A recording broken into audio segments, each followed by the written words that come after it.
వాళ్ళేమో ఏసీ కొనుక్కున్నారు, ఆ పక్క వాళ్ళేమో కూలర్ కొనుక్కున్నారు. మనకు అంత భాగ్యం ఎక్కడిదిలే అక్క. నీకు ఇంకో విషయం తెలుసా? ఏంటిదక్క? మా ఇంటి పక్కన ఉన్న ఇద్దరు అక్క చెల్లెళ్ళకి వాళ్ళ నాన్న 5 తులాల బంగారం పెట్టిందంట.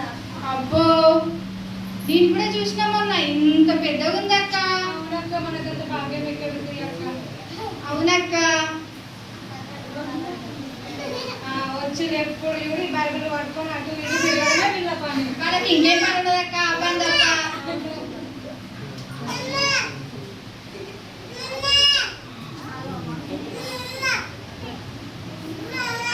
చర్చిలో ప్రేయర్ ఎట్లా జరిగింది? చాలా బాగా జరిగిందిరా. కథల వాక్యాలు, కథలు, స్టోరీస్ అన్ని చాలా బాగా చెప్పుకున్నారు కదా. ఇవాళ మా ఇంట్లో కూడా ప్రేయర్ ఉంది. నాకు చాలా పనులు ఉన్నాయి, ఇంకా చాలా మందిని ఇన్వైట్ చేయాలి. సరే నేను వెళ్తున్నాను, నువ్వు కూడా వచ్చాయి. సరే అక్క. అక్క అక్క చెప్పక్క, ఇవాళ సాయంత్రం మా ఇంట్లో ప్రేయర్ ఉంది అక్క, నువ్వు కంపల్సరీ రావాలి. నేను రాలేనక్క, నాకు ఇంట్లో చాలా పనులు ఉన్నాయక్క. పాపను చూసుకోవాలి, నాకు చాలా పనులు ఉన్నాయక్క. అలా అనకూడదు అక్క. దేవుణ్ణి మనం ప్రార్థించినప్పుడు దేవుడు ప్రతి విషయంలో మనకు అండగా ఉంటాడక్క.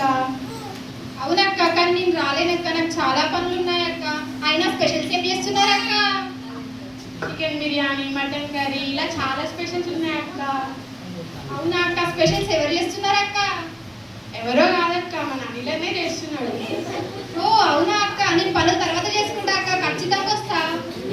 అలా అక్క, తప్పకుండా రా. అక్క అక్క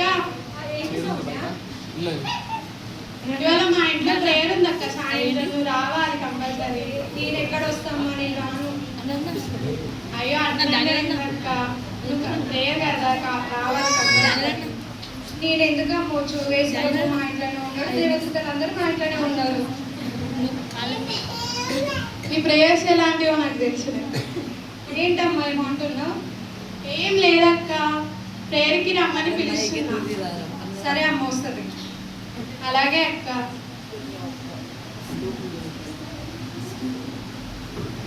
అక్క అక్క, ఏంటక్క? సౌమ్య ప్రేయర్కి పిలిచింది కదా అక్క, వెళ్దామా?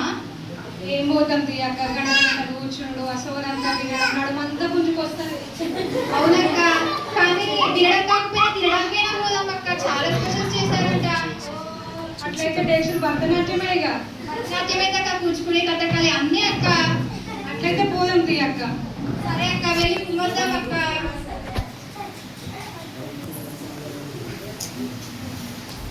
నిసి, అరే నిసి, ఇవాళ మా ఇంట్లో ప్రేయర్ ఉంది రా, సాయంత్రం నువ్వు రావాలి. రాలేనక్క. అరే అట్లంటావు ఎందురా, ఏమైంది? నాకు హెల్త్ బాగాలేదక్క, నేను రాలేను.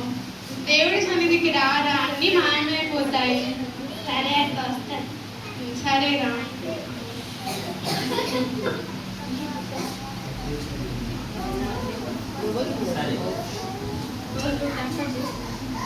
దేవునికి వందనాలు. ప్రార్థన చేసుకుందాం. ప్రేమల తండ్రి, మీకు వందనాలు. వాక్యంలో సాయం చేయండి, చేస్తున్నామని ప్రార్థిస్తున్నాం తండ్రి. ఆమేన్. ఈరోజు కీర్తన 23 చదువుకున్నాం. తీయండి. యెహోవా నా కాపరి, నాకు లేమి కలగదు. ఆగండి ఆగండి, బాధపడకండి, టెన్షన్ పడకండి, ప్రార్థన చేద్దాం. ప్రేమ కలిగిన తండ్రి, పరిశుద్ధుడు దేవా, మీకు వందనాలు. కళ్ళు తిరిగి కింద పడింది, పాపం జ్ఞాపకం చేసుకుని బాగు చేయమని యేసునామమున ప్రార్థిస్తున్నాను తండ్రి. ఆమేన్. అక్క నిజమే అక్క, మనం దేవుని ఇక్కడనే నమ్మాలి. ఇంకోసారి ఎలాంటి వంకలు చెప్పవద్దు. అవునక్క, వినడానికి కాదక్క, వాక్యం వినడానికి రావాలక్క. అవునక్క, దేవుడి మీద విశ్వాసం ఉంటే దేవుడు మనకు అన్ని వేళలో మేలు చేస్తాడక్క. అవునక్క, దేవుడు చాలా గొప్పవాడక్క. ఇప్పుడు మందిరం వద్దాం అక్క, మనం ఖచ్చితంగా వద్దామక్క. ఇంకోసారి చర్చికి రాకపోతే ఏం వాక్యం చెప్పను.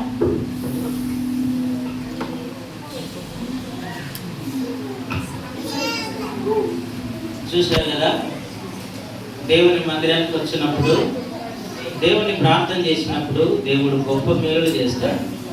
పట్టుదల కలిగినటువంటి ప్రార్థన, విశ్వాసంతో కూడినటువంటి ప్రార్థన మనల్ని స్వస్థపరుస్తుంది. కాబట్టి ఎన్నడూ కూడా ప్రార్థనను, దేవుని మందిరాన్ని నిర్లక్ష్యం చేయకూడదు.